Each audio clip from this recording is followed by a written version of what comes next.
ஓம் ஸ்ரீ வராஹிதாயே போற்றி போற்றி. என் அன்பு பிள்ளையே, உனக்கு குறித்த இந்த நாளில் உன்னுடைய வாழ்க்கையில் நீ எதிர்பாராத ஒருவரை சந்திக்கப் போகின்றாய். எதிர்பாராதவர் என்றால் யாராக இருக்க முடியும் என்று நீ யோசிக்கின்றாய் அல்லவா? என் தங்கமே, நீண்ட நாட்களாக நீ சந்திக்க வேண்டும் என்று நினைத்த ஒருவர், பல நாட்களாக அவரை சந்திக்க நீ முயற்சி செய்தும் நடக்காமல் போன ஒருவரை நான் குறித்த நாளில் சரியாக நீ எதிர்பார்க்காத ஒரு நேரத்தில் அவரை சந்திக்க வேண்டிய கட்டாயம் உனக்கு ஏற்பட்டிருக்கின்றது.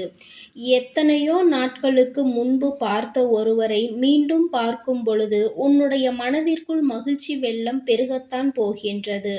என் பிள்ளையே, நீ சந்தோஷத்தில் நிச்சயமாக மூழ்கத்தான் போகின்றாய். எதிர்பாராத நிகழ்வுகளை எல்லாம் உன் வாழ்க்கையில் நடத்தி காட்டுபவள்தானே இந்த தாயானவள். அப்படி இருக்கும் பொழுது உனக்கான இந்த நாளையும் நான் குறித்து விட்டேன். உன் வாழ்க்கையில் நீ பல நாட்களாக எதிர்பார்த்து நின்ற விஷயத்தை தான் உனக்கு நடத்தி கொடுக்க போகின்றேன். நான் இதை உனக்கு நடத்தி கொடுப்பதற்கு ஒரு காரணம் இருக்கிறது. என் குழந்தையே, நம்முடைய மனதிற்குள் எத்தனை வேதனைகள் இருந்தாலும் நமக்கு பிடித்த ஒருவரை சந்திக்கும் பொழுது அவர்களிடத்தில் நம் மனதில் இருக்கின்ற அத்தனை கஷ்டங்களையும் கொட்டி தீர்க்கும் பொழுது உன்னுடைய மனதில் இருக்கின்ற அத்தனை பாரங்களும் இறங்கிவிடும் அல்லவா? அப்படிதான் நீ சந்திக்க போகின்ற ஒருவரும் உனக்கு இருக்க போகின்றார். இந்த நல்ல நாளில் புன்னகையோடு நீ அதனை எதிர்நோக்க ஆரம்பிக்க வேண்டும். நிச்சயமாக என் தங்கமே, உன்னுடைய வாழ்க்கை உனக்கு நல்லதை கொடுக்க வேண்டிய கட்டாயம் இப்பொழுது வந்துவிட்டது. நான் குறித்த இந்த நாளில் என் குழந்தை, உனக்கானதை எல்லாம் நீ பெற்றுக்கொள்ள வேண்டும் என்றுதான் உன் அம்மா உன்னிடத்தில் சொல்ல வந்திருக்கின்றேன். என் பிள்ளையே, நீ சந்திக்கப் போகின்றவர் ஒரு காலத்தில் உன் மனதிற்கு மிகவும் நெருக்கமானவர்களாக இருந்தார்கள். அவர்களை நீ சந்திக்க வேண்டியது உனக்கு இப்பொழுது கட்டாயமாக இருக்கின்றது. உனக்கு இந்த வாய்ப்பை அதனால்தான் கிடைத்திருக்கின்றது. என் பிள்ளையே, நிச்சயமாக இதை கேட்டுக்கொண்டிருக்கின்ற 150 பேருக்காவது இந்த சூழ்நிலை நடந்துவிடும். என் குழந்தையே, சந்தித்துவிட்டு அதன் பிறகு நிச்சயமாக உன்னுடைய மனதில் இருக்கின்ற பல குழப்பங்களை நீ மறந்து, தேவையில்லாத சிந்தனைகளை மறந்து, மகிழ்ச்சியோடு நீ இன்றைய நாளில் நல்லபடியாக கடந்து வந்து விடுவாய். என் தங்கமே, நிச்சயமாக நீ பணம் சம்பாதிப்பது மட்டுமே வாழ்க்கையின் மகிழ்ச்சி என்று நினைத்து கொண்டிருக்காதே. பெரும்பாலான சூழ்நிலைகள் பணத்தை வைத்துதான் இருக்கிறது என்பதை உன் தாயானவள் நான் நன்கு புரிந்து கொண்டிருக்கிறேன். ஆனால் பணத்திற்காக மட்டுமே ஓடிக்கொண்டு, பணத்தை மட்டுமே தேடிக்கொண்டு வாழ்க்கையில் இது போன்ற சில நட்புகளும் உறவுகளும் இல்லாமல் நீ வாழ்ந்து விடாதே. என் தங்கமே, என்னதான் பணம் உனக்கு தேவைப்பட்டாலும், உன்னுடைய இல்லத்தில் இருந்தாலும் சில உறவுகளினுடைய அன்பையும் நீ தேக்கி வைத்திருக்க வேண்டும். உன் மீது உண்மையான அன்பு வைத்த உறவுதான் உன்னை தேடி வருவதாக நான் சொல்கின்றேன். என் தங்கமே, காரணம் இல்லாமல் நான் உன்னிடத்தில் எதையும் கொண்டு வந்து சேர்ப்பது கிடையாது. அம்மா திடீரென்று எதிர்பாராத ஒருவரை சந்திப்பாய் என்று சொல்கின்றாளே, இது என்ன வேடிக்கையாக இருக்கிறது என்று நீ நினைப்பாய். ஆனால் நிச்சயமாக அது உனக்கு வேடிக்கை காட்டத்தான் போகின்றது என்பதை நீ மறந்து விடாதே.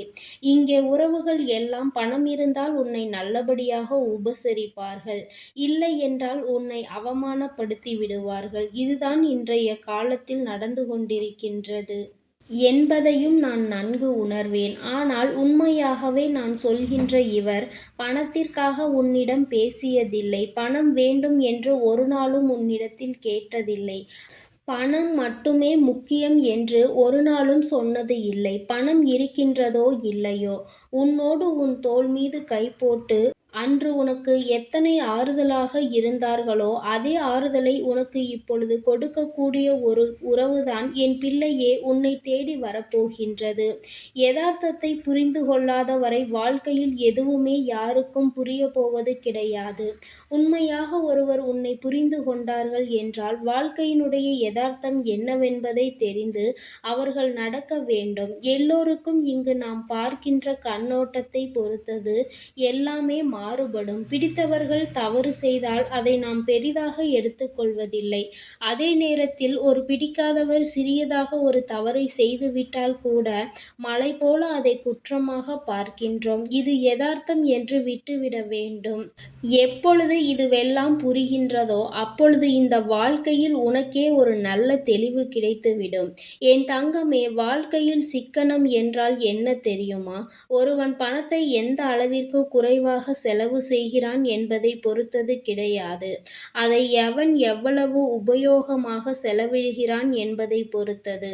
நான் சொல்வது உனக்கு புரிகின்றதா? பணத்தை செலவு செய்யாமல் பூட்டி வைத்து கொண்டே இருப்பது ஒன்றும் சிக்கனம் அல்ல.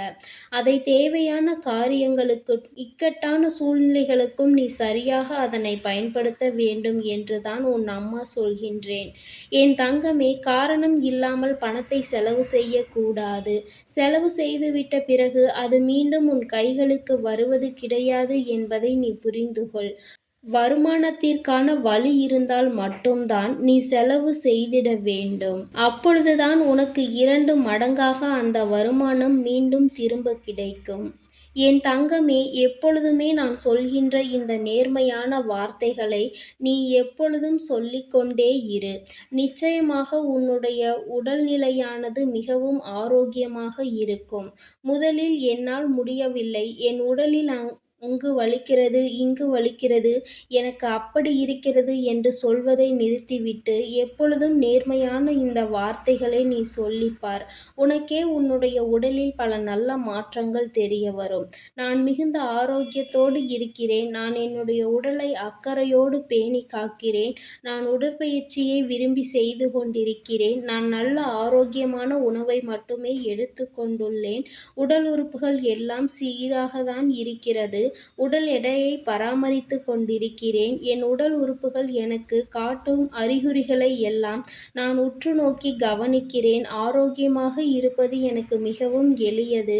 என்னுடைய உடல்நிலை என்னுடைய கட்டுப்பாட்டில் இருக்கிறது. ஒவ்வொரு நாளும் நான் என்னுடைய ஆரோக்கியத்தை மேம்படுத்தி கொண்டே இருக்கிறேன். என்னுடைய நல்ல உடல்நிலைக்கு உதவுகின்ற இந்த இயற்கைக்கு மிக நன்றி என்று என் குழந்தை மனதிற்குள் நேர்மையான வார்த்தைகளினால் உன்னை எப்பொழுதுமே நீ தைரியப்படுத்தி கொண்டிருக்க வேண்டும். உன்னுடைய உடல் ஆரோக்கியத்தை பேணி காத்து கொண்டிரு. அதன் பிறகு உனக்கு உடல்நிலை சரியில்லை, இது சரியில்லை, அது சரியில்லை என்று ஒரு நாளும் உன் வாயிலிருந்து வார்த்தைகள் வரக்கூடாது. அப்பொழுது உன்னுடைய உடலை நோய்களும் தாக்காது என்பதை நீ புரிந்து கொள்வாய். என் பிள்ளையே, எதிர்பாராத நேரத்தில் எதிர்பாராத ஒருவரை மனமகிழ்ச்சியோடு நீ சந்திப்பதற்கு தயாராக இரு. உன்னுடைய உடலின் மீதும் உன்னுடைய மனதின் மீதும் நீ கொண்டிருக்கின்ற அக்கறை, அப்படியே உனக்குள் இருக்கின்ற எண்ணங்கள் தான் அவர்களுக்கும் சென்று சேரும் என்பதை தான் அம்மா உனக்கு சொல்கின்றேன். நல்ல எண்ணங்களை மற்றவர்களுக்கு கொடுக்க வேண்டும். நல்ல நிலையை மற்றவர்களுக்கு கொடுக்க வேண்டும். இது ஒன்று போதும் என் தங்கமே. உன் வாழ்க்கையில் உனக்கான சந்தோஷத்தை அது கொடுத்துவிடும். என் அன்பு பிள்ளைக்கு இந்த தாயானவளினுடைய ஆசீர்வாதங்கள் எப்பொழுதும் முழுமையாக இருந்து கொண்டே இருக்கும். என் தங்கமே, அதனால் நீ எதற்காகவும் கலங்காதே. எதை நினைத்தும் வருந்தாதே. நீ நல்லதையே நினைத்தால் உன் வாழ்வில் எல்லாம் உனக்கு நல்லதாக மட்டுமே நடக்கும். நான் குறித்த நாளை நீ எப்பொழுதும் எதிர்நோக்கி காத்து கொண்டே இரு. நிச்சயமாக உனக்கான ஒருவரை நீ சந்திக்கத்தான் போகின்றாய். என் தங்கமே, நம்பிக்கையோடு நீ காத்திருப்பாயானால் உன் வாழ்க்கையில் நிச்சயமாக நடக்கும். நம்பிக்கை இல்லாமல் நீ எதிர்நோக்கி கொண்டிருந்தால் நிச்சயமாக அது உனக்கு நடக்காது என்பதை நீ புரிந்துகொள். ஓம் ஸ்ரீ வராகி தாயே போற்றி போற்றி. ஓம் ஸ்ரீ வராகி தாயே போற்றி போற்றி. பஞ்சமியின் நாயகியே போற்றி போற்றி. சிம்ம வாகினியே போற்றி போற்றி.